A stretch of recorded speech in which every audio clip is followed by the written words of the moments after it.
자, 이제 시간이 다 되었으므로 다 함께 자리에서 일어나셔서 찬송가 270장 찬송하시면서 5월 25일 부활절 제6주 웨슬리 회심 기념주일 주일 예배를 시작하겠습니다. 찬송가 270장입니다.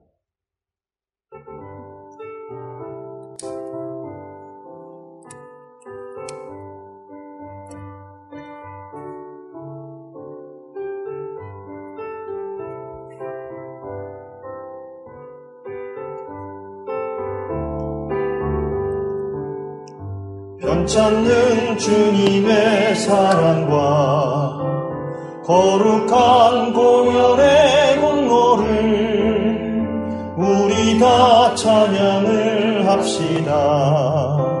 주님을 만나볼 때까지 예수는 우리를 깨끗게 하시는 주시니 그의 피 우리를 눈보다 더 희게 하셨네.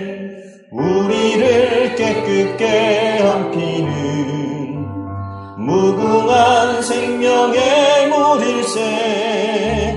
생명의 구원을 받은 자 하나님 찬양을 합시다.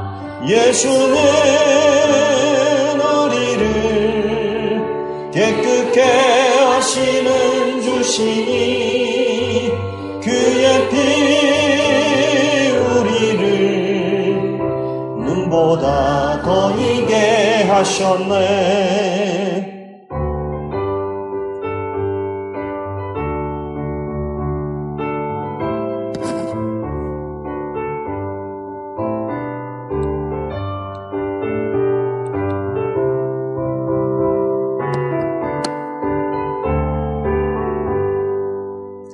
주님의 거룩한 보혈을 날마다 입으로 간증해 담대히 싸우며 나가세.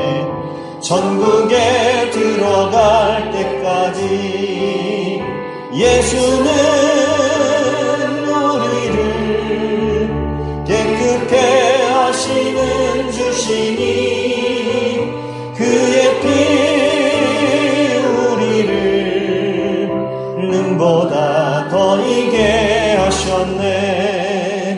십자가 단단히 붙잡고 날마다 이기며 나가세. 머리에 면류관 쓰고서 주 앞에 찬양할 때까지 예수는 우리를 깨끗게 하시는 주시니 그의 피 우리를 눈보다 더 희게 하셨네.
거룩한 은혜를 향하여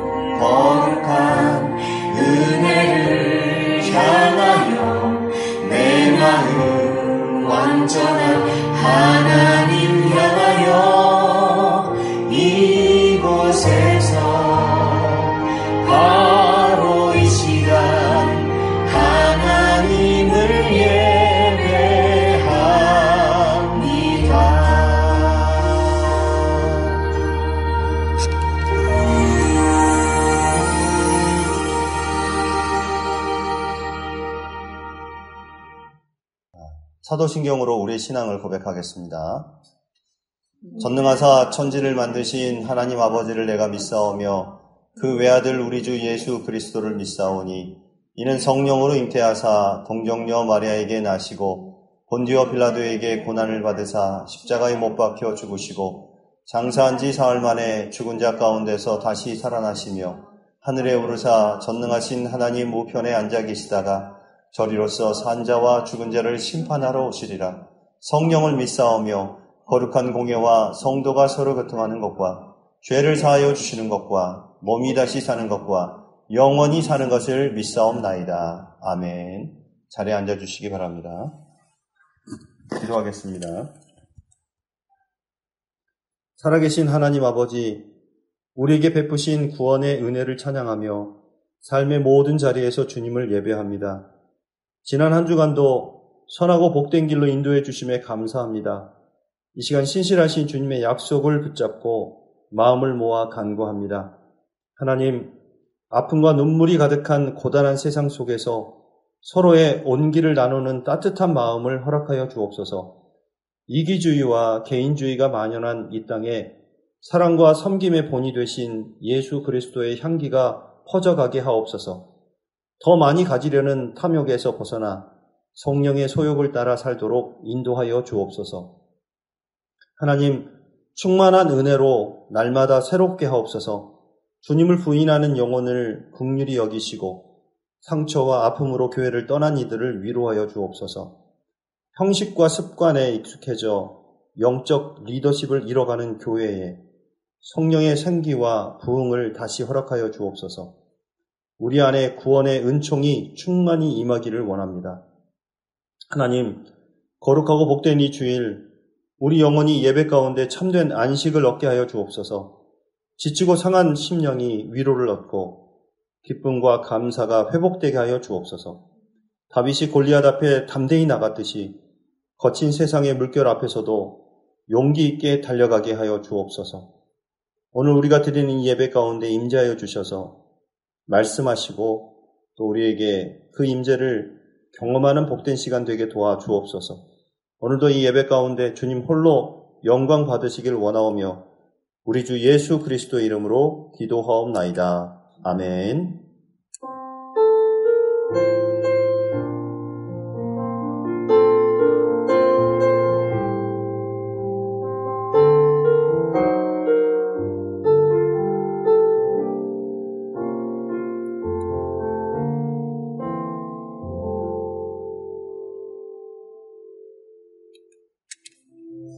존 웨슬리는 지금은 감리교 교회의 창시자로 잘 알려져 있지만 늘 유망하고 성공적인 삶을 살지 않았습니다. 1735년 그의 나이 32세 때 그는 영국 성공회 선교사로 대서양을 건너 미국 조지아주 사바나 식민지의 영국인들을 대상으로 목회하기 위해 가는 중이었습니다. 그런데 갑자기 바다에 큰 폭풍이 일어났고 그는 두려움에 사로잡혔습니다. 웨슬리가 놀란 것은 같은 배에 탑승한 독일인 모라비아 교도들은 그렇지 않았기 때문입니다. 그들은 침착했고 찬송을 불렀습니다. 우리는 우리 자신과 자녀들에 대해 걱정하지 않습니다. 그들은 말했습니다. 웨슬리는 그러한 믿음을 자기 자신에게서는 찾아볼 수가 없었습니다. 그러나 시간이 흐르고 여러 가지 방법으로 그는 그의 삶을 되돌아봐야 했습니다. 그는 기독교 가정에서 자랐습니다. 그의 아버지 사무엘은 영국 성공회의 사제였습니다. 그의 어머니 수잔나는 가정에서 자녀들에게 엄격한 신앙교육을 실시했습니다. 헬라어와 라틴어가 능숙하지 않았지만 웨슬리와 그의 형제들은 신약의 말씀을 통째로 암기하도록 교육받았습니다. 그리고 마침내 헬라어와 히브리어를 배워 원어로 성경을 읽었습니다. 어린 시절 기적 같은 일도 있었습니다. 웨슬리가 6살 때 그의 집이 파괴될 정도의 큰 화재로 집안에 갇히게 되었습니다. 두 남자의 도움으로 2층 창문을 통해 구출된 웨슬리는 후에 타다남은 나무 막대기라고 말했습니다. 그의 어머니는 그의 삶에 하나님의 특별한 계획이 있다는 것이라고 생각했습니다. 웨슬리는 청년 시절 옥스퍼드에서 대학을 다녔습니다. 나중에 교수가 되었을 때 그는 그의 동생 찰스 웨슬리에 의해 시작된 홀리클럽의 영적 지도자로 초대되었습니다. 회원들이 거룩한 삶을 살기로 맹세했기 때문에 홀리클럽이라고 불렸습니다. 그들은 매일 성서를 연구하고 기도했습니다. 그들은 정기적으로 성찬을 행하고 교도소 봉사활동을 했습니다. 그들이 규칙적인 생활을 했기 때문에 메소디스트, 즉 규칙쟁이라고 불렸습니다. 이러한 영성 훈련과 안수받은 목회자였음에도 불구하고 웨슬리는 항상 갈급함이 있었습니다. 그는 내적 믿음이 부족하다는 것을 알았고 더 원했습니다. 나는 계속 싸워왔지만 완전히 승리하지 못했다. 나는 쓰러졌고 또 쓰러졌다. 1735년 5월 24일에 중대한 일이 일어났습니다. 저녁에 나는 마지못해 올더스케이트 거리에 있는 한 모임에 갔다. 그곳에서 누군가 루터의 로마서 서문을 읽고 있었다. 저녁 9시 45분쯤 그가 그리스도를 믿는 신앙으로 하나님께서 마음 안에서 역사하시는 변화를 설명할 때 내 마음이 이상하게 따뜻해지는 것을 느꼈다. 나는 내가 그리스도를 신뢰하고 있다고 느꼈다. 오직 그리스도만이 나의 모든 죄와 죄악을 씻으시며 죄와 사망의 법에서 나를 구원하시는 분이시라고 확신할 수 있었다.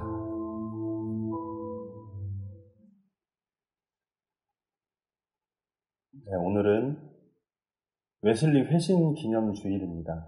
어제 5월 24일, 아무튼 시간은 오래됐지만 그때에 웨슬리 목사님이 이렇게 목사임에도 불구하고 그런 체험을 한 번도 해본 적이 없었어요.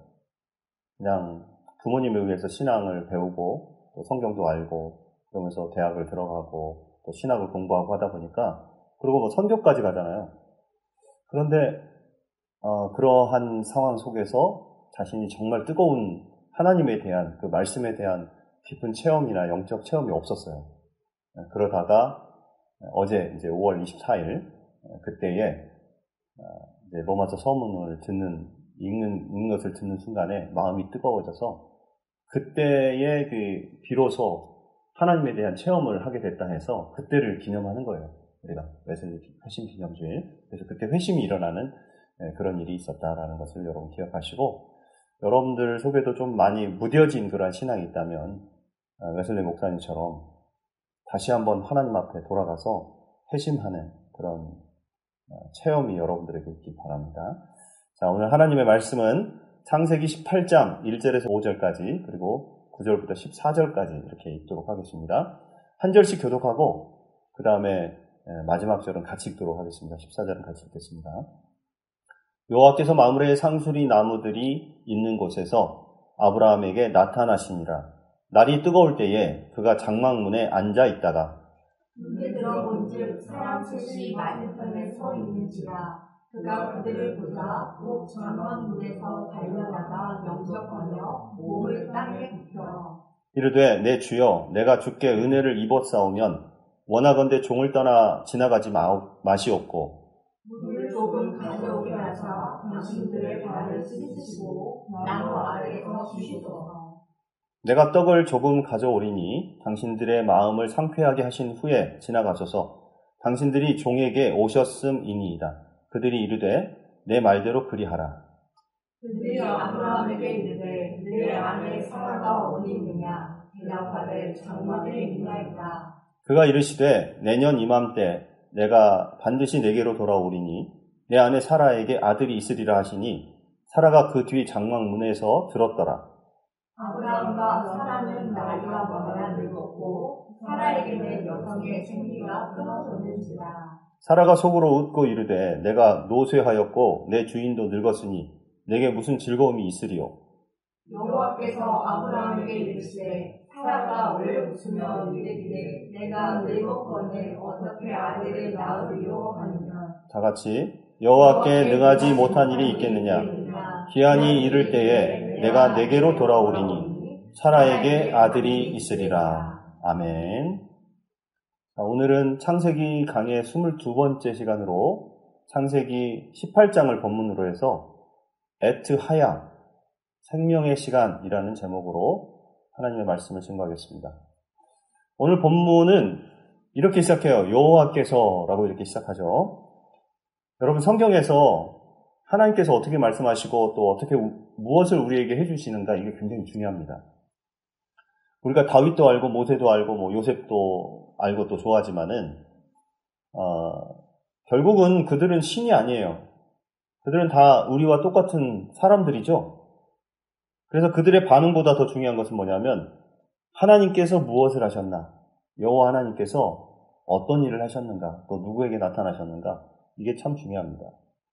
또 중요한 것은 하나님이라는 이름, 성경에 기록될 때 하나님이라는 이름이 결국은 엘로힘 하나님이라고 그랬죠. 그 다음에 또 여호와 하나님 이렇게 나오는데 여호와 하나님은 결국은 앞에 여호와를 꼭 붙여요. 여호와 하나님이 또는 여호와께서 이렇게 이야기를 하고 엘로힘 하나님, 엘로힘은 히브리어이기 때문에 그냥 하나님이라고 이제 번역을 하는 거죠. 그래서 이 하나님이라는 이름이 나올 때는 전능성을 강조하는 거예요. 태초에 하나님이 천지를 창조하시니라 이렇게 태초에 여호와 하나님이라고 안 했죠. 그래서 태초에 하나님이 즉 엘로힘 하나님이 전능하신 능력으로 창조하셨다. 모든 것을 이루시고 그리고 강하게 역사하시는 그때의 하나님이라고 이야기를 하고 그분의 거룩함과 또 우리 인간과는 구별되는 특별함을 강조할 때 하나님이라는 이 호칭을 씁니다. 그럼 여호와라는 이름을 쓸 때는 뭐가 강조된다고 그랬죠?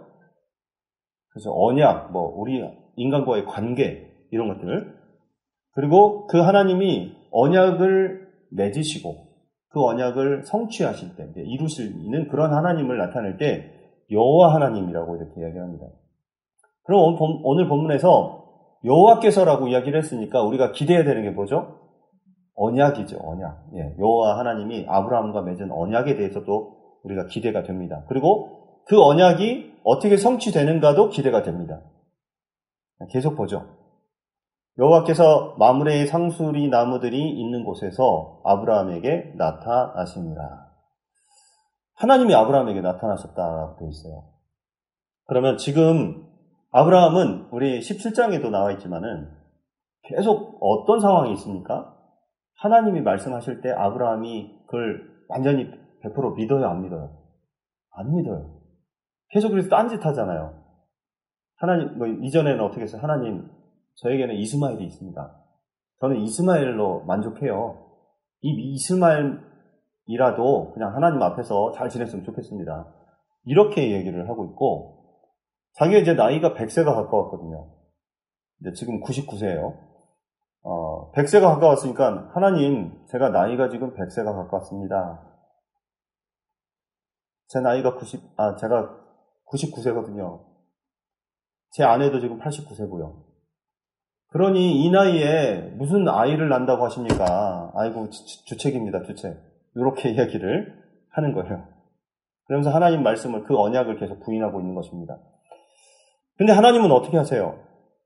여러분 같았으면 어떻게 할 것 같아요? 아브라함이 너무 지금 빼고 이제, 못하겠다, 싫어요. 이제 저는 아이 앞으로 안 낳을 거예요. 그냥 하나님 능력으로 어떻게 하실지 모르지만 저는 이 나이에 아이를 낳을 수 없습니다. 이렇게 이야기하면 여러분이 하나님이라면, 제가 하나님이라면 그렇게 이야기할 것 같아요. 그냥 됐어. 내가 너를 믿음의 조상으로 세우고 모든 민족의 열방의 그 아비로 그 조상으로 세우려고 했는데 정말 이제 나도 지쳤다. 나 이제 그만하련다. 나 포기하련다. 너 그냥 포기하고 다른 사람 찾아보련다. 이렇게 하고 싶지 않겠어요? 여러분이라면? 그렇지 않겠습니까? 계속 거부하고 딴짓하고. 근데 하나님은 어떻게 하세요? 하나님은 또 나타나세요. 그리고 또 말씀하세요. 또 언약을 주시고. 근데 그 하나님이 어떤 하나님? 여호와 하나님이니까. 여호와 하나님은 언약의 하나님이시니까. 그래서 그 언약을 한번 아브라함과 맺은 그 언약을 포기하지 않으시고 계속 이룰 때까지 계속 나타나시는 거예요.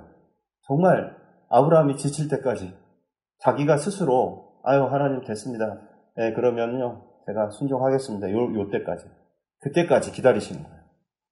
여기서 중요한 것은 아브라함이 특별해서 믿음의 조상이 된 게 아니라는 사실이에요. 여러분 이해하시겠죠? 아브라함이 정말 믿음이 너무 좋아서 이제까지 한 번도 하나님 앞에 불순종한 적이 없고 정말 딴짓하지 않고 자기 인간의 생각대로 하지 않았다면 여러분들 우리도 인정해요. 아브라함이 믿음의 조상 될 만하니까 됐지 이렇게 생각하는데 여러분들이 자세히 아브라함에 대해서 알면 알수록 어떻게 돼요? 아브라함이 너무 실수가 많아. 그리고 하나님 앞에서 우리가 봤을 때 어떤 기준점을 세운다 그러면 믿음의 조상이 될 만한 사람이 아니라는 사실이에요. 그죠? 그런데 왜 그가 믿음의 조상이 될 수 있었나? 그것은 하나님이 그를 택했기 때문이에요. 하나님이 그를 선택하셨기 때문에. 그리고 그에게 나타나셔서 말씀하셨기 때문에 그는 믿음의 조상이 된 겁니다. 그리고 하나님은 그걸 이루기 위해서 계속 아브라함을 찾아오세요. 계속 찾아오시고 말씀하시고 또 때로는 막 음성으로 들리시기도 하시고요. 이렇게 하시는 겁니다. 그래서 우리가 지금 교회에 다니고 하나님의 자녀가 되고 그리고 하나님 말씀을 우리가 듣고 있고 이럴 때 내가 뭔가 다른 사람하고 비교해서 뭔가 잘난 부분이 많고 완벽해서 여러분들이 하나님의 자녀가 된 게 아니라는 사실이에요. 교만하면 안 됩니다. 우리는 겸손하게 하나님께서 나를 선택하셨다. 나를 부르셨다. 라는 걸 여러분 기억하셔야 된다 이 말이에요. 여러분 교회 밖에 있는 사람들이 우리보다 못할까요? 교회 안 다니는 사람들 중에도 착한 일 많이 하는 사람들 많아요.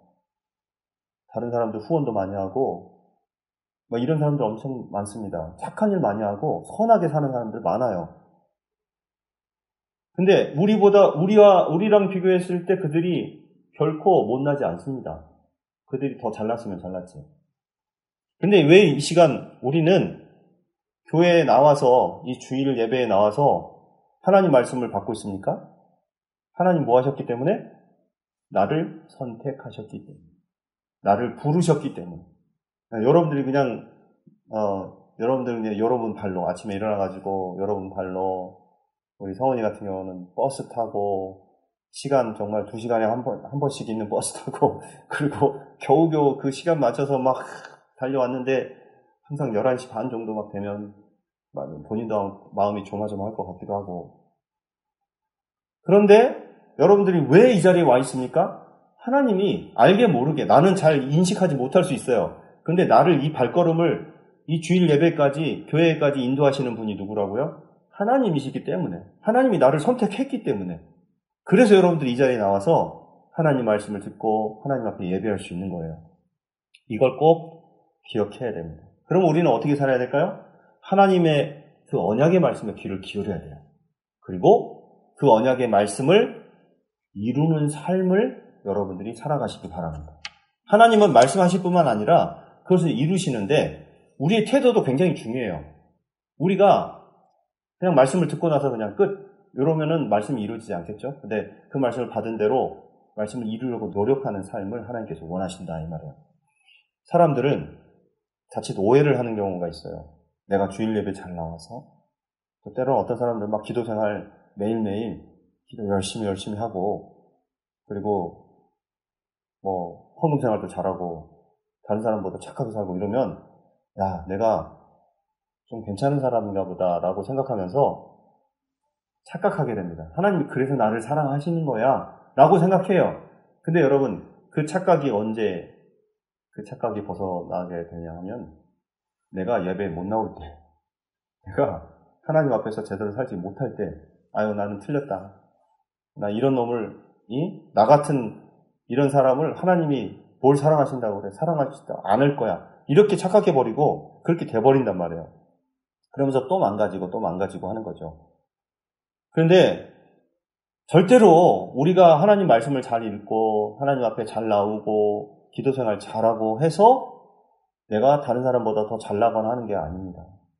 더 축복받는 게 아니에요. 내 모습이 중요한 게 아니라 중요한 거는 우리에게 다가오시는 하나님 마음이 중요한 거예요. 하나님이 나를 선택했다는 게 굉장히 중요하고 하나님의 언약이 중요한 것입니다. 그걸 믿어야 내가 그걸 믿고 있어야 절대로 흔들리지 않는 거예요. 의심하는 마음이 있어요. 의심이라고 하는 것은 흔들리는 마음이라는 뜻이거든요. 의심이. 근데 왜 마음이 요동치고 흔들리냐? 하나님이 문제가 아니라 내가 문제인 거예요. 내가 변하기 때문에. 내가 그 말씀을 100% 신뢰하지 못하게 되면 막 마음이 흔들려요. 하나님 진짜 이걸 내가 믿으면 하나님 나에게 그 축복을 주실까? 계속 이제 의심하는 거죠. 그러면 마음이 막 흔들려가지고 변해요. 아브라함처럼 자꾸 딴 생각해요. 다른 방법을 막 쓰려고 그래요. 그렇다는 거예요. 그러니까 변화하는 나 때문에 계속 내가 같이 흔들리면 내 인생이 흔들리는 인생이 돼버리고 그렇게 되는데, 반대로 변치 않으시는 하나님의 언약을 내가 삶 속에서 붙들어 매면 어떻게 될까요? 그때부터 내 인생이 흔들리지 않는 거다 이 말이에요. 그 중요한 것은 하나님의 언약의 말씀. 이게 굉장히 중요하다는 걸 여러분 기억해야 됩니다.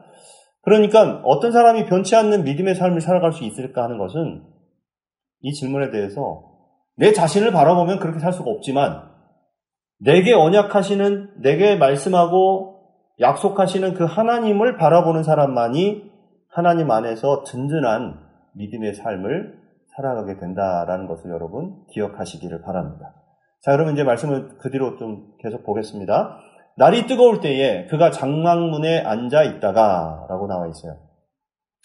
자, 아브라함이 왜 장막문에 앉아 있었을까? 이걸 좀 알기 위해서, 우리나라도 이제 기독교가 들어온 지가 140년 좀 정도 됐어요.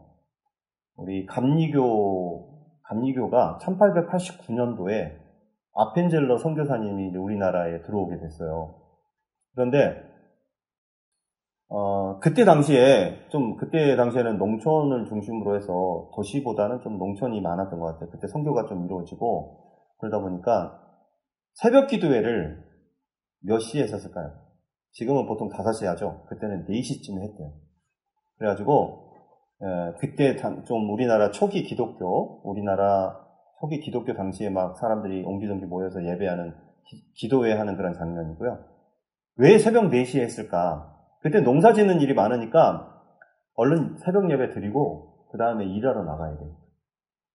새벽 예배 한 짧게 30분 또는 1시간 하고 나서 4시 반이나 5시 정도 되면은 일을 하러 나가야 돼요. 그래서 석 굴고 다니고, 이렇게 옛날에 그 우리 조선시대 이제 말기죠. 구한 말이라 그러죠. 그래서 그때 당시에는 우리나라에 복음이 들어왔을 때는 새벽 4시쯤에 새벽 기도를 했다라는 그런 기록이 있어요. 날이 뜨거워지면 일을 못하죠. 옛날에 이제 저도 시골에 살았으니까 시골에서 농번기 때가 되면은 아침 일찍부터 일을 해야 됩니다. 그러고 날이 뜨거워지면 그때 이제 어머니나 아니면 이제 동네 분들 중에 누가 막 머리에다 다라이 같은 거 이렇게 이고 거기다가 새참을 딱 준비해가지고 막 와요. 그러고와서는 새참 먹고 쉬는 거예요. 날이 뜨거울 때는. 이런 모습이 좀 연상이 되면 좋은데, 팔레스타인도요, 이 팔레스타인 유다 민족이 사는 그 지역은 우리나라보다 굉장히 건조하고 날씨가 엄청 뜨겁습니다. 그래서 다들 이렇게 천막 치고 살죠. 천막 치고 사니까 천막 안에 들어가 있으면 어떻게 해요? 시원해요. 햇빛을 가려주니까. 근데 천막 밖에 한 발짝이라도 나가면 아주 뜨거운 그 시간에는 막 타 죽어요. 그러니까 그 사람들도 역시 새벽 일찍부터 움직이기 시작하고, 그 다음에 뜨거울 때는 일을 못하죠. 유목민들이니까. 그래서 좀 선선할 때 그때 풀도 찾고 양도 먹이고 소도 먹이고 이렇게 해가지고 일을 하고, 해가 막 이제 중천에 뜨면 그때부터 쉬어야 돼요. 그래서 어떤 사람 그러더라고요. 이제 팔레스타인 지역은 천국과 지옥이 한 발짝이다. 밖에 한 발짝 나가면 그러니까 밖에 나가면 지옥이에요. 너무 뜨거워서. 근데 천막 안으로 들어오면 천국이다. 그때는 살 수 있을 것 같다라는 거죠. 어쩌면 날이 뜨거울 때에 아브라함은 장막 안에 쉬고 있었던 겁니다. 그리고 2절에 보니까 우리 같이 한번 읽어볼까요? 눈을 들어 본즉 사람 셋이 맞은편에 서 있는지라 그가 그들을 보자 곧 장막문에서 달려나가 영접하며 몸을 땅에 굽혀, 이렇게 나와 있죠. 여기서 사람 셋은 누군가, 이거에 대해서 조금 이야기하겠습니다. 지금 이제 아브라함이 사람 셋이 오자 이제 가서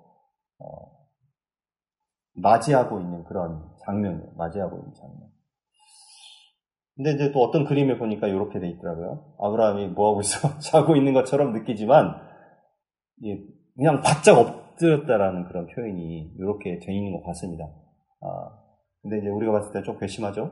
밖에 나가지도 않고 장막 안에서 시원하게 그냥 낮잠 자고 있는 것처럼 이렇게 보이는데, 이 사람 셋이, 이제 이 등장하는 사람 셋이 누구인가에 대해서 살펴보겠습니다. 1절에 보니까 여호와께서라고 나와있죠. 여호와께서. 그러니까는 분명히 여호와께서 아브라함에게 나타나신 거죠. 셋 중에 한 사람은 하나님이에요, 하나님. 세 명 중에 한 사람은 하나님이고, 그 다음에 13절에도 보면은 여호와께서 계속 말씀하시죠. 말씀하시는 분 하나님, 여호와 하나님이시고요. 그리고 이제 보면은, 그 다음에 보면은 16절에 그 사람들이 거기서 일어나서 소돔으로 향하고 라고 되어 있는데, 여기서 이제 그 사람들은 2명이에요. 2명. 일단은 3명 중에 1명은 하나님이라고 그랬죠? 그럼 나머지 2명은 누구일까?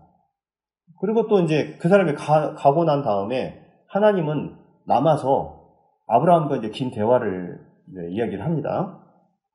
그러니까 여기서 이제 2명에 대해서 좀 우리가 알아야 될 부분이에요. 신약 성경의 히브리서 13장에 보면은 그거에 대해서 이제 해석을 하고 있어요. 우리 같이 읽겠습니다. 형제 사랑하기를 계속하고 손님 대접하기를 잊지 말라. 이로써 부지 중에 천사들을 대접한 이들이 있었느니라. 자, 여기서 천사들이 바로 그 2사람이에요. 신약 이제 히브리서 기자가 아브라함이 했던 행동에 대해서 설명을 하고 해석을 하는데, 아브라함이 천사들을 대접했다. 하나님과 천사들을 대접했다라고 이렇게 이야기를 하고 있어요. 아브라함은 그들이 천사인지 몰랐어요. 그래서 부지 중에, 알지 못하는 중에 천사들을 대접했다라고 나와 있는 거죠. 그리고 하나님은 이제 그 2 천사는 왜 왔냐? 소돔을 멸하러 온 사신이에요. 소돔이 어떤 상황인지를 보고 그 소돔 땅을 멸하기 위해서 온 사신이에요. 하나님과 함께 온 거예요. 그리고 그 2 천사는 가고 여호와 하나님은 남아서 아브라함과 대화를 나누게 된 그런 내용이 쭉 이어집니다. 여기서 우리가 알 수 있는 것은 뭐냐면, 그동안 하나님은 아브라함에게 어떻게 나타나셨어요? 인간의 형체를 가지고 나타난 게 아니라, 하나님의 음성으로, 또는 꿈을 통해서라도, 아무튼 그런 그 형상이 없이 그렇게 나타났어요. 하나님은 영이시니까 그게 충분히 가능해요. 그러니까 말씀으로 임하셨던 거죠. 한 번도 인간의 모습으로 나타나 보이신 적은 없어요.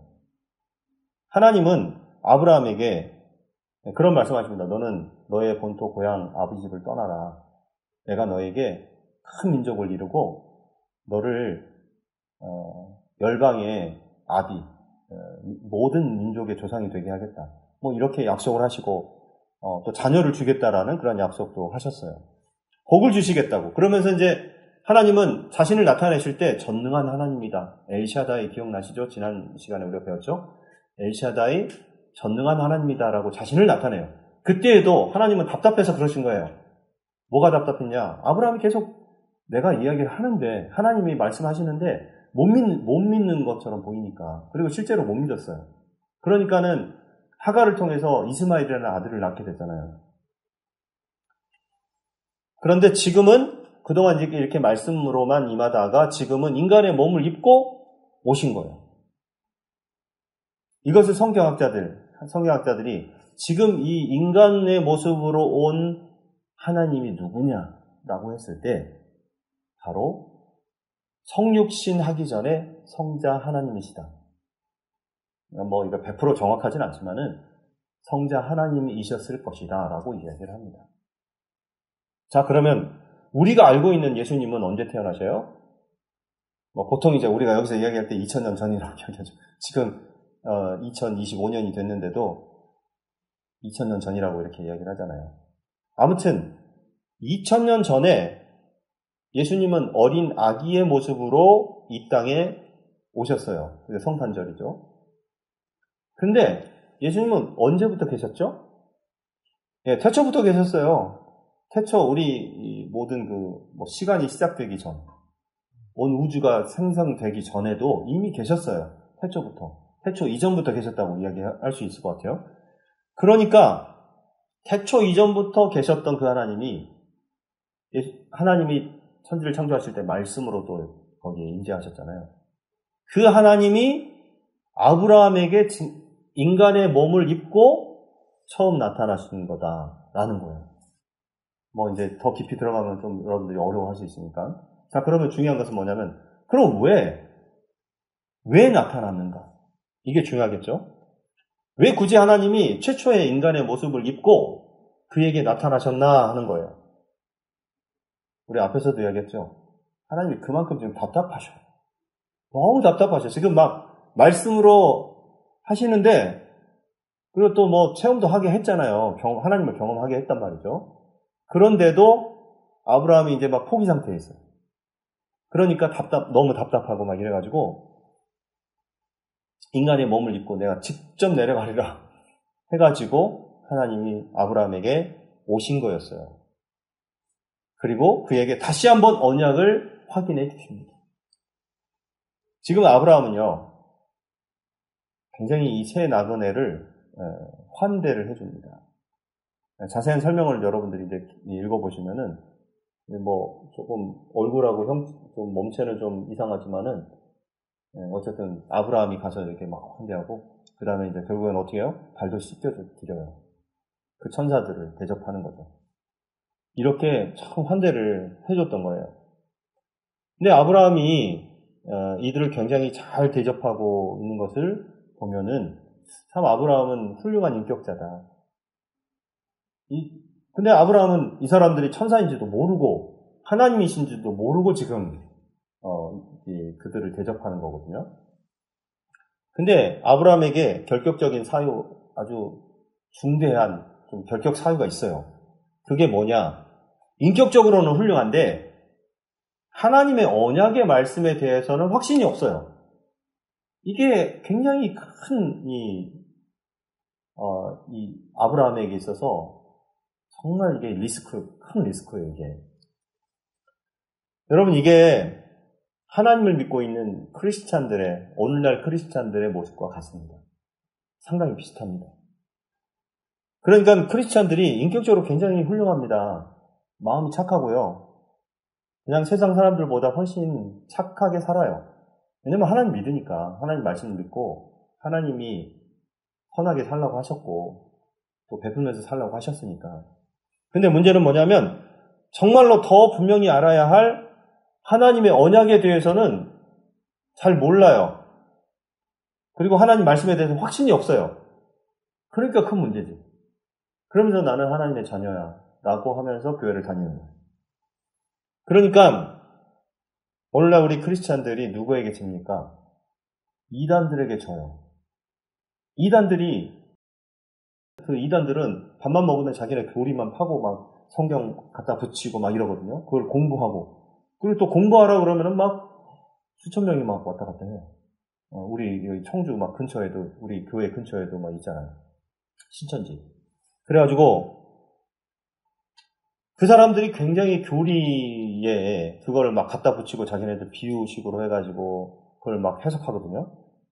그러다 보니까 우리 그리스도인들은, 오늘날 크리스찬들은 삶은 선한데 하나님 말씀에 대한 확신이 없어. 또 그걸 파지 않잖아요. 그걸 깊이 공부하지 않잖아.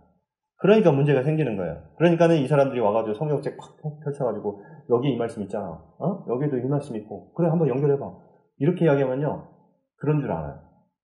그래서 그 사람들을 당해내지 못해. 오늘날 큰 문제입니다, 이게. 그리고 그게 맞는 줄 알아도 혹해가지고. 그럼 한번 혹하게 되면요, 거기에 푹 빠져버려요.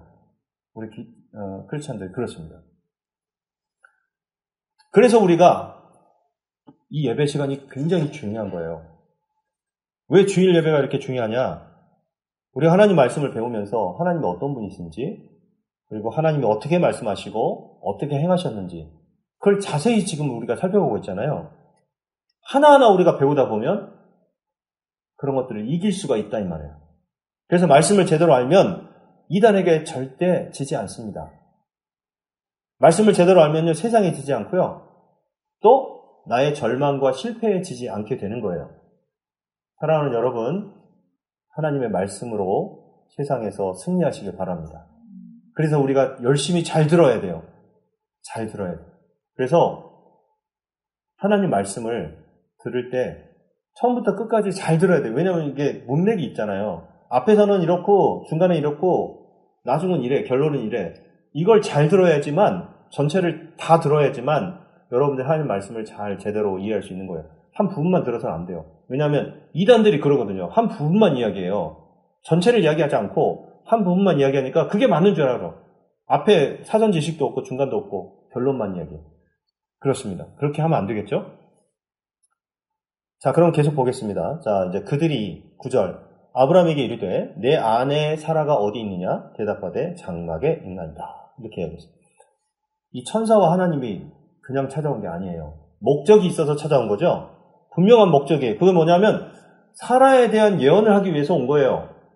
물론 이제 그들이 소돔에 대해서 이제 소돔을 멸망시키기 위해서 왔다고 그랬지만 아브라함을 찾아온 목적은 사라에 대해서 이야기하기 위해서 온 거예요. 그리고 그 예언을 해줍니다. 그가 이르시되 내년 이맘때 내가 반드시 내게로 돌아오리니 내 아내 사라에게 아들이 있으리라 하시니 사라가 그 뒤 장막 문에서 들었더라. 이렇게 되었습니다.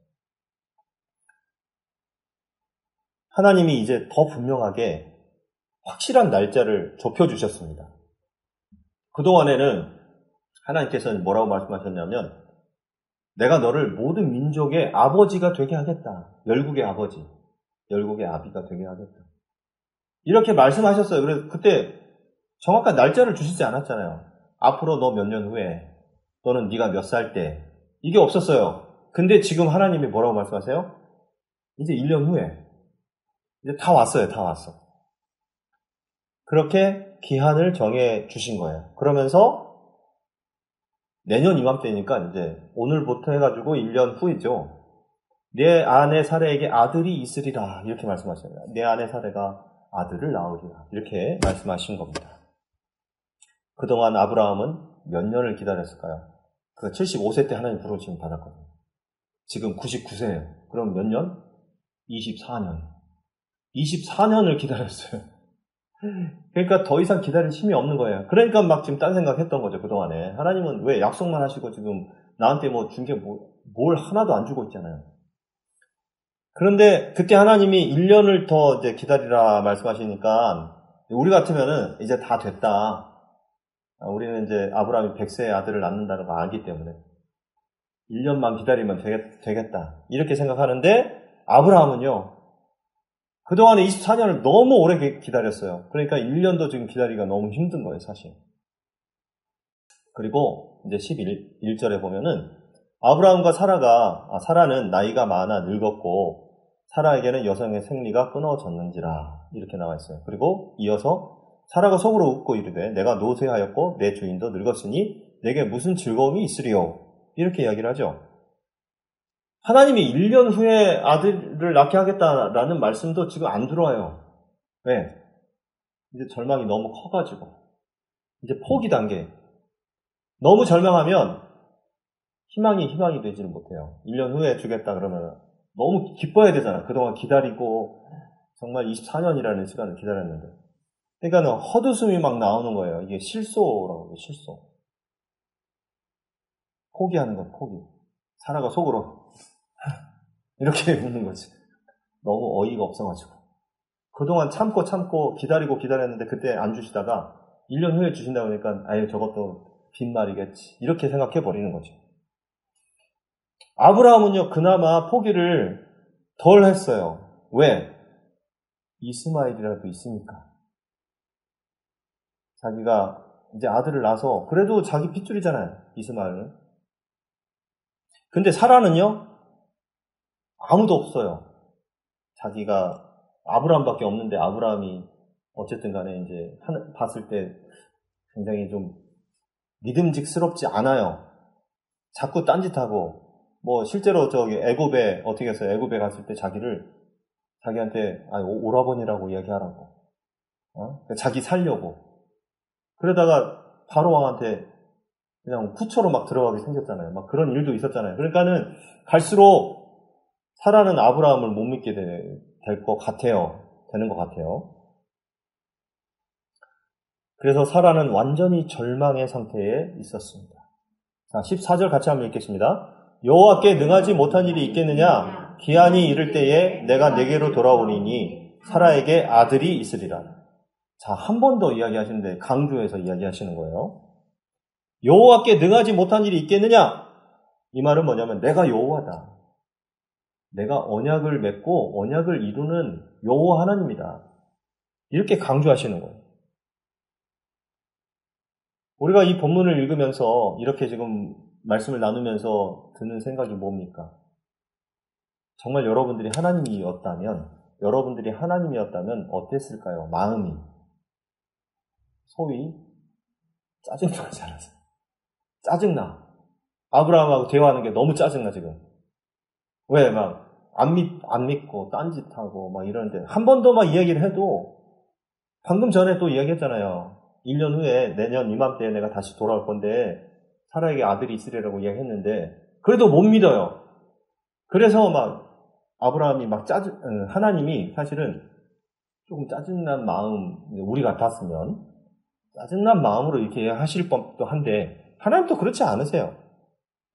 참 답답한 사람이긴 한데 하나님은 포기하지 않으십니다.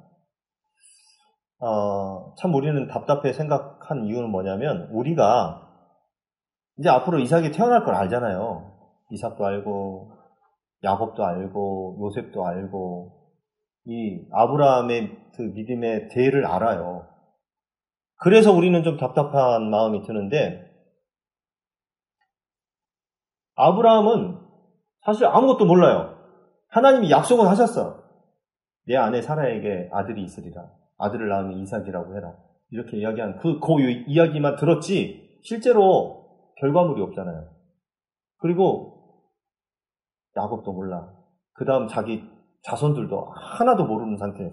그러다 보니까 하나님의 약속만 받은 상태에서 아브라함은 그 약속을 붙잡지 못하고 절망의 상태에 빠져서 포기하는 그런 상태에 있었던 것입니다. 그런데 여기서 중요한 것은 뭐냐면 기한이 이를 때에 라는 말씀이에요. 기한이 이를 때에. 이 기한이라고 하는 이 히브리어는 굉장히 심오한 말입니다. 앞에서 제가 제목으로 딱 띄었었는데 뭐라고 혹시 기억나요? 기억 안 나죠? 어려운 히브리어라서. 에트하야라는 단어를 썼어요. 에트하야. 이 기한이라는 단어는요. 에트하야라고 하는데 에트는 뭐냐면 시간이고 하야는 생명이에요. 즉 생명의 시간이라는 뜻이에요. 기한이라는 뜻이. 에트하야가. 자, 그러면 생명의 시간은 언제를 나타낼까요? 생명이 솟아나는 시간, 생명이 깨어지는 시간, 그게 바로 아침이에요. 아침. 히브리 사람들의 하루의 개념은 우리 창세기 1장 5절에 보면 이런 말씀이 있죠. 하나님이 빛을 낮이라 부르시고 어둠을 밤이라 부르시니라. 저녁이 되고 아침이 되니 이는 첫째 날이니라. 즉 히브리 사람들의 그 시간 개념은 언제냐면 저녁에서 시작해가지고 아침으로 끝나요. 물론 이렇게 요 6시간 요게 아니고 그 사람들의 개념은 그렇습니다. 개념은.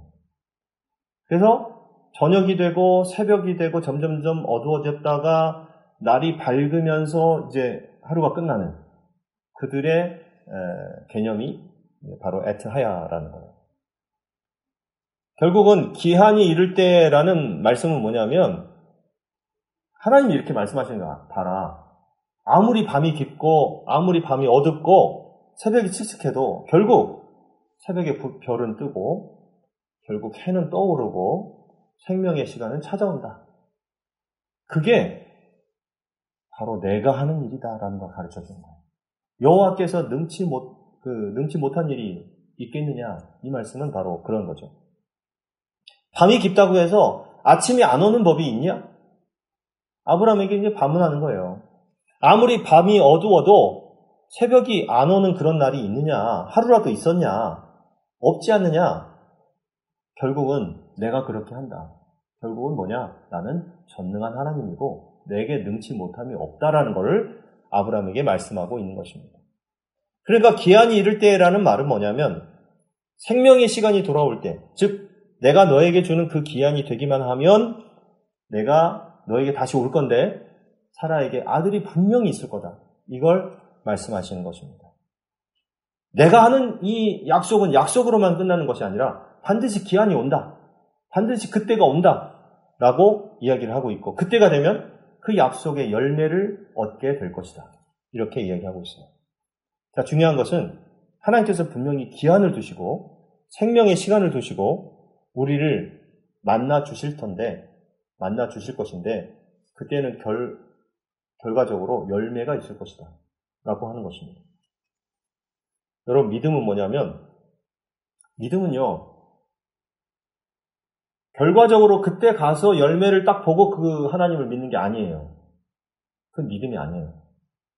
지금 말씀하시는, 지금 언약하시는 그 하나님을 믿는 거예요. 그게 믿음입니다. 그런데 왜 사람들이 믿음이 안 자랄까요? 열매를 받아야지만 믿으니까 믿음이 안 자라는 거예요. 열매가 있어야지만 내가 믿겠습니다. 이렇게 생각하고 있으니까. 그걸 받은 뒤에는 누가 못 믿습니까? 그죠? 교회 안 다니는 사람들도요, 뭔가 기적을 체험하면 하나님을 믿게 돼요. 믿고 싶은 마음 생겨요. 그거는 교회 안 다니는 사람도, 이단들도 다 할 수 있어요. 하나님을 경험하는 그 경험을 통해서 결과를 얻으면 하나님을 내가 믿겠습니다 할 수 있거든요. 근데 진짜 믿음은 아니에요.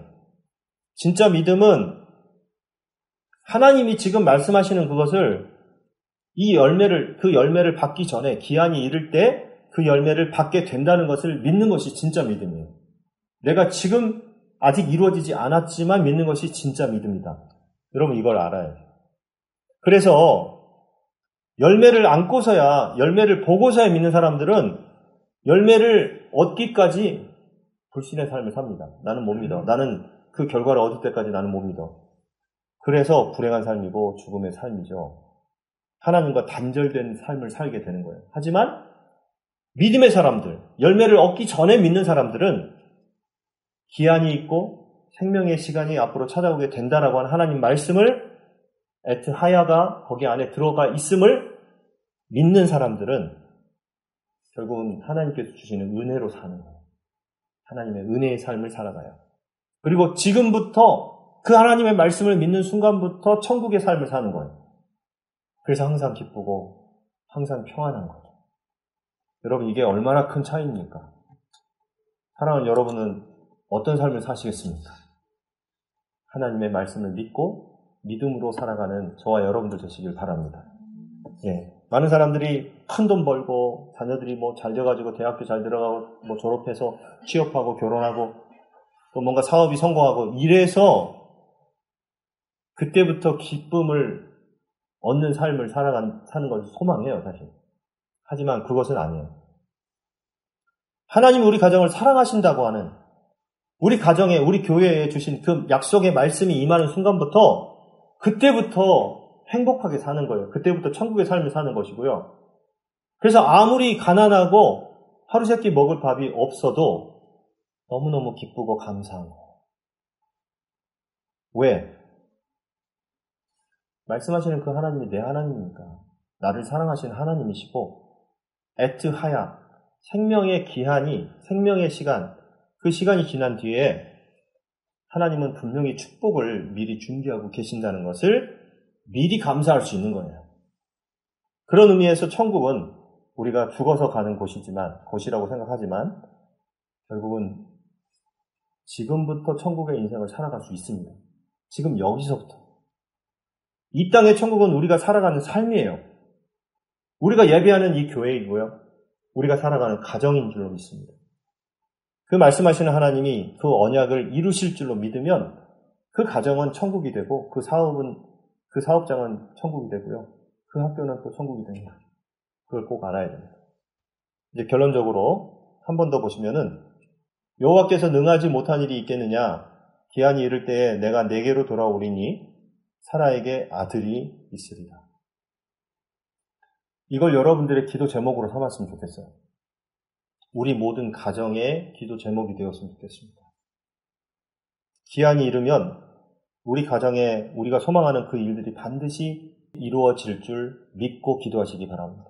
왜냐하면 하나님은 약속하셨으니까. 분명히 내가 내년 이맘때 내가 너에게 다시 돌아오겠다라고 약속하셨기 때문에.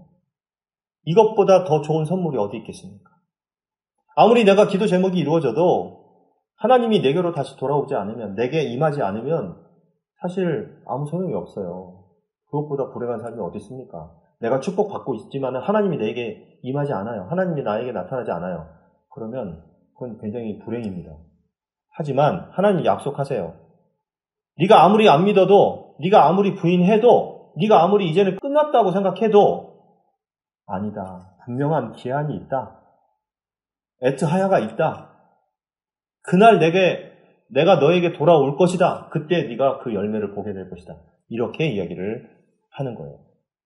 저는 우리 교회에도 이 약속을 하나님께서 이루어 주실 줄 믿습니다.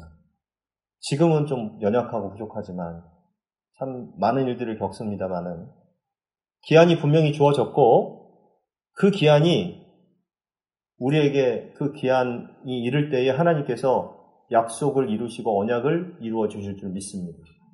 아브라함에게는 25년이 걸렸어요. 25년. 25년이면 좀 세월이 사실 100년으로 치면은 반 100년, 50년의 그 절반이잖아요. 그 25년이 굉장히 긴 시간이에요. 근데 우리가 교회를 개척해가지고 지금 6년째 교회를 좀 운영하고 또 교회에서 예배를 드리고 있습니다. 6년째. 쉽지 않은 시간인데 참 그 시간이 그동안에 많은 어려운 일도 코로나 때문에도 그렇고 많은 어려운 일이 있었지만 지금까지 왔잖아요. 지금까지 왔습니다. 우리 한음이 한결이 다니는 그 칼빈 대학교 거기에 그 리빙 워터 교회죠. 생명의 샘교회, 생명의 물교회. 네, 아무튼 그런 교회인데 거기 교회에 담임하시는 성 목사님이 이제 이번에 교회를 사임하셨어요. 왜 사임을 했느냐? 다른 지역의 교회를 개척하려고. 그래서 처음에는 이제 좀 오래되고 해서 이렇게 다른 데로 부임하시나 보다 생각했는데 사모님하고 직접 전화 통화를 해보니까 하나님이 다른 데 가서 교회를 개척할 수 있는 마음을 주셨대요. 너무 존경스럽죠, 저는. 존경스럽고. 그리고 이제 그런 얘기를 하셔요. 리빙워터 교회는 이제 좀 안정이 됐다. 이제 사람들도 많아졌고 또 굉장히 목회도 단단하게 잘 채워졌으니 이제 하나님께서 나에게 주신 마음을 가지고 다른 데 가서 개척해서 정말 맨 땅의 헤딩부터 새롭게 시작하리라. 그런 마음을 주셨다는 거예요. 참 쉽지가 않아요. 저 같으면 다시 개척할래? 아니, 못하겠어요. 이렇게 할 것 같아요, 저는. 너무 힘들어서. 그래서 저도 이제 개척교회를 지금 시작한 지 6년이 됐다라고 하면서 참 그런 그 어려움에 대해서 이야기를 나눴습니다. 아무튼 굉장히 소중한 그런 분들이 우리 한음이와 한결이를 잘 돌봐주고 사랑해줘가지고 참 학교도 졸업하고 또 이렇게 안정적으로 생활을 할 수 있었던 것에 너무 감사합니다. 자, 여러분, 우리가 기도할 때 이런 기도를 했으면 좋겠어요. 하나님, 우리가 어느 때인지 모르지만 하나님의 기한이 이르면 그 언약을 우리 청주 한무리교회에 언약하신 그 말씀이 이루어질 줄 믿습니다. 하나님의 때를 기다립니다. 그 때가 되면 하나님의 놀라운 역사를 우리가 함께 보는 날이 올 줄 믿습니다. 이렇게 여러분들이 기도했으면 좋겠습니다. 자, 여러분, 이제 이 말씀을 기억하면서 여러분들이 함께 좀 기도했으면 좋겠는데 기도 제목을 함께 읽도록 하겠습니다. 시작. 하나님, 그날이 내게 임할 때 믿음으로 인내하며 감사하며 그날을 기다리면 하나님이 반드시 우리에게 다시 오셔서 그 열매를 이루실 줄 믿습니다. 우리 가정이 천국 되게 하시고 지금 이 시간부터 말씀의 가정, 언약의 가정 되게 하셔서 하나님을 붙잡고 살아가는 믿음으로 오늘도 승리하게 하여 주시옵소서. 이렇게 여러분들이 기도했으면 좋겠어요. 오늘 결단의 찬양은 여호와께 돌아가자. 오늘 웨슬리 회심 기념주일이라고 했죠. 그래서 정말 다시 한번 좀 신앙을 여러분들이 다시 세우고 하나님 말씀을 내가 이제까지는 그냥 약속을 들었지만 하나님 말씀을 믿지만 열매를 봐서야 믿는 그런 신앙이었나? 아니면 정말로 내가 하나님이 말씀하실 때 그 약속을 정말 100% 믿어서 앞으로 그 일이 이루어질 걸 믿고 그 기한이 찼을 때 열매로 나에게 주실 것을 믿는 그 믿음으로 사는 나를 여러분 한번 점검해 보세요. 나의 믿음은 어떤가? 자, 이 찬양 함께하고 결단의 기도를 드리도록 하겠습니다.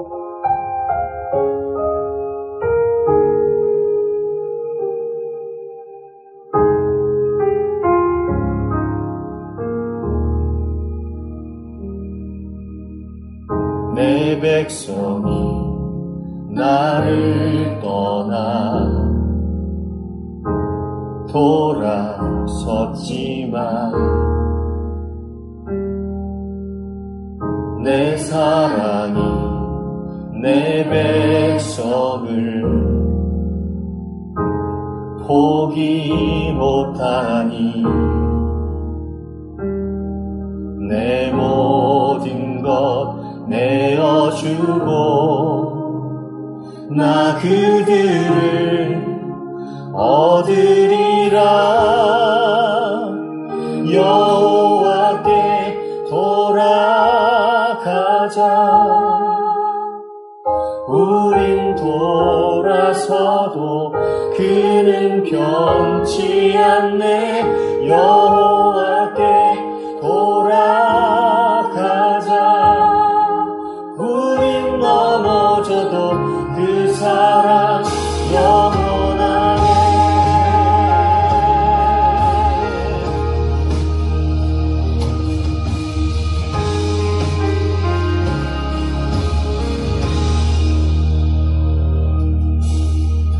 내 백성이 나를 떠나 돌아섰지만 내 사랑이 내 백성을 포기 못하니 내 모든 것 내어주고 나 그들을 얻으리라. 여호와께 돌아가자. 우린 돌아서도 그는 변치 않네. 여호와께 돌아가자. 우린 넘어져도 그 사랑 영원하네. 사랑을 오래 참고 자신을 내어주네. 서로 사랑할 때 세상을 주보내. 사랑은 절대 지지 않네. 사랑을 오래 참고 자신을 내어주네. 서로 사랑할 때 세상은 주보내. 사랑은 절대 지지 않네. 여호와께 돌아가자. 우린 돌아서도 그는 변치 않네. 여호와께 돌아가자. 우린 넘어져도 그 사랑 영원하네. 여호와께 돌아가자. 우린 돌아서도 그는 변치 않네. 여호와께 돌아가자. 우린 넘어져도 그 사랑 영원하네.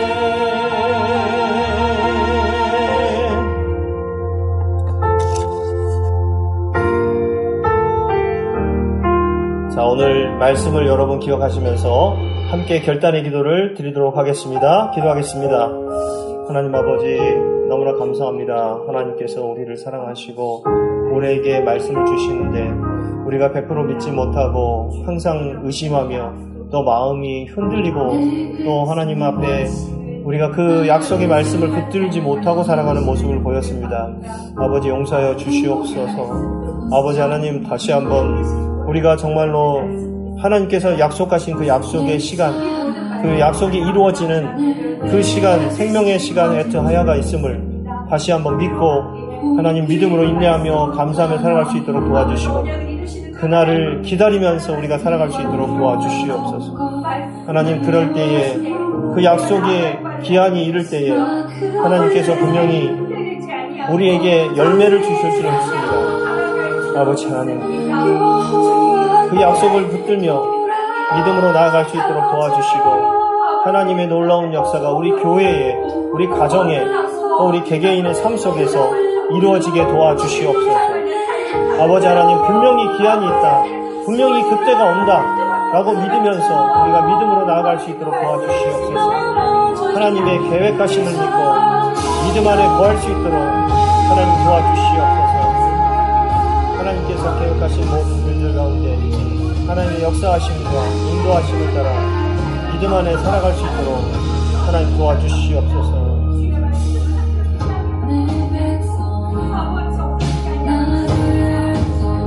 아버지 하나님 우리가 믿음을 가지고 살아갈 수 있도록 도와주시고 우리 교회와 가정을 지켜주시옵소서. 우리 개개인 한 사람 한 사람을 지켜주시옵소서. 예수 믿지 않는 가족들도 지켜주시옵소서. 그들이 빨리 하나님 앞에 나올 수 있도록 도와주시옵소서. 아버지께서 함께해 주시옵소서. 그 약속을 이루시며 인도하여 주실 줄로 믿습니다.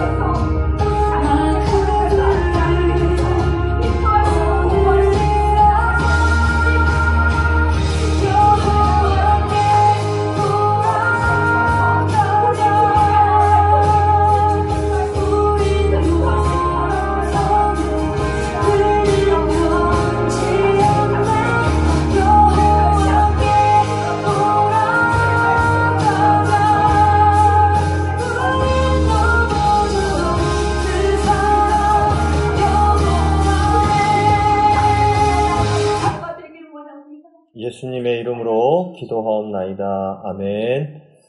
자, 교회 소식 알려드리겠습니다. 오늘 예배 참석한 모든 분들을 주님의 이름으로 환영하고 축복합니다. 2025년 한 해 우리 청주 한무리교회를 위해서 항상 영적 부흥을 위해서 기도해 주시고요. 벌써 5월 달이 다 가고 있어요.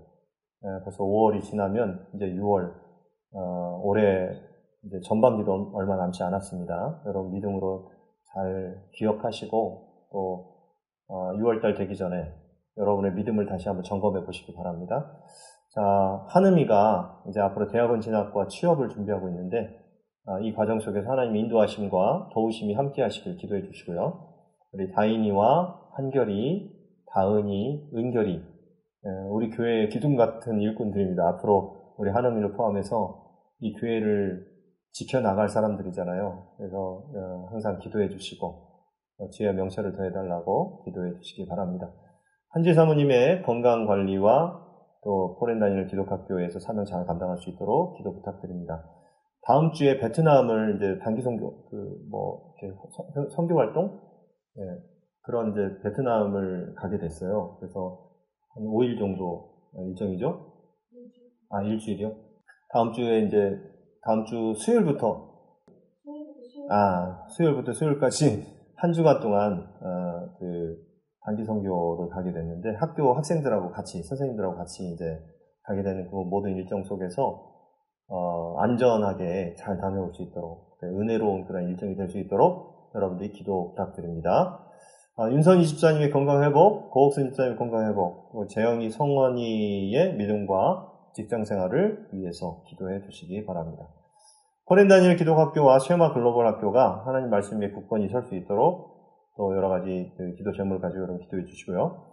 매일 기도 운동 함께 꼭 읽어보시고 기도해 주시기 바랍니다. 예배당 장소를 1층으로 옮기기 위해서 준비하고 있는데 좀 아직 그 강단 세팅이나 이런 것 때문에 조금 시간이 걸리네요. 빠르면 6월 첫째 주부터일 수도 있고 아니면 6월 중순 정도 생각을 하고 있습니다. 아무튼 준비 과정을 위해서 기도해 주시고요. 예배 시간 변동 안내 드립니다. 이번 주부터 주일 예배 시간을 11시 30분에 드리기로 했습니다.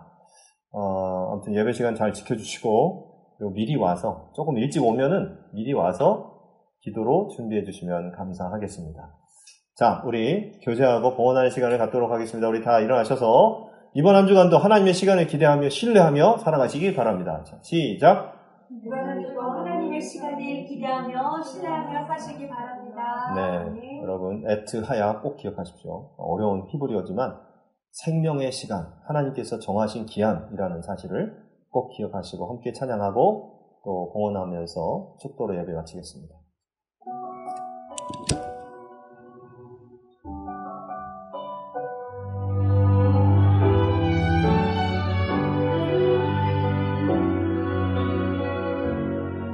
너의 간 길에 주의 평강이 있으리 평강의 왕 함께 가시니 너의 걸음 주 인도하시리 주의 강한 손 널 이끄시리 너의 가는 길에 주의 축복이 있으리 영광의 왕 함께 가시니 내가 받는 모든 땅 주님 다스리리 너는 주의 길 예비케 되리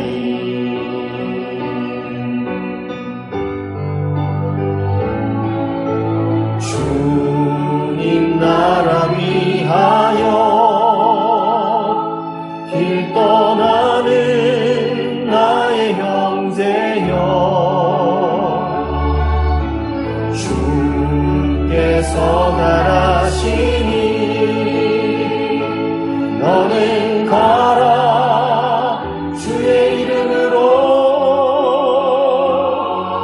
거칠은 광야 위에 꽃은 피어나고 세상은 내 안에서 주님의 영광 보리라 강하고 담대하라 세상 이기신 주를 함께 너와 동행하시며 내게 새 힘을 주시리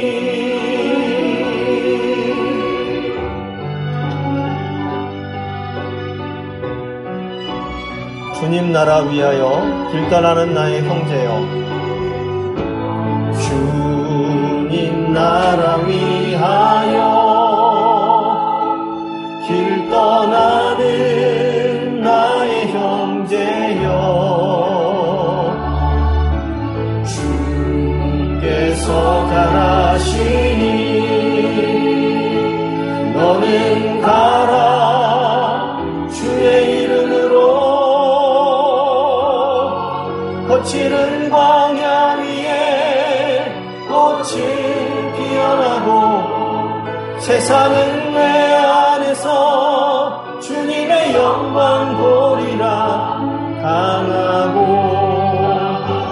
담대하라 세상 이기신 주를 함께 너와 동행하시며 내게 새 힘을 주시리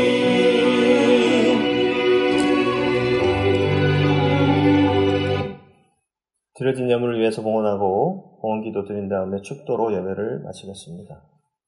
하나님 아버지 감사합니다. 하나님께서 우리에게도 나타나셔서 우리에게도 말씀하시고 우리에게도 언약하여 주시고 여호와께 능하지 못한 일이 있겠느냐 기한이 이를 때에 내가 다시 내게 오리니 그날에 내게 모든 열매가 이루어질 것이다. 이 약속을 하시고 그 말씀을 믿고 생명의 시간을 기다리며 소생의 날, 생명의 날, 다시 아침이 밝아올 그때를 기다리며 간절히 우리가 기도할 수 있도록 도와주시고 또 우리가 기도할 때 들어주시는, 응답해 주시는 그 전능하신 하나님의 언약이 그 언약대로 성취되는 복된 인생 살아갈 수 있도록 도와주시옵소서. 하나님 앞에 우리의 마음과 정성을 다하여 또 우리 생명까지 담아서 예물을 드립니다. 기쁘게 받아주시옵소서. 이 물질이 영혼구원을 위해 사용될 뿐 아니라 우리의 생명을 다하는 그날까지 이 땅에서 하나님이 맡겨주신 사명을 다하여 하나님 마음에 꼭 드는 사람들이 다 될 수 있도록 우리를 사용하여 주시옵소서. 이제는 우리 구주 예수 그리스도의 크신 은혜와 하나님 아버지의 극진하신 사랑하심과 성령님의 감화 감동 역사 충만 내주하심이 기한이 이를 때에 애트하야 생명의 시간이 이를 때에 우리를 다시 새롭게 하시며 회복시키실 그 하나님을 온전히 신뢰하며 믿음으로 살아가기를 소망하고 결단하며 헌신하는 하나님의 백성들 머리머리 위에와 그들의 가정과 자녀와 생업 위에 주님께서 핏값으로 사신 그리스도의 몸된 교회 위에와 지금도 자신의 생명을 다해 주님의 복음을 증거하고 있는 선교사들 위해 이제로부터 영원토록 함께하옵시기를 간절히 축원하옵나이다. 아멘.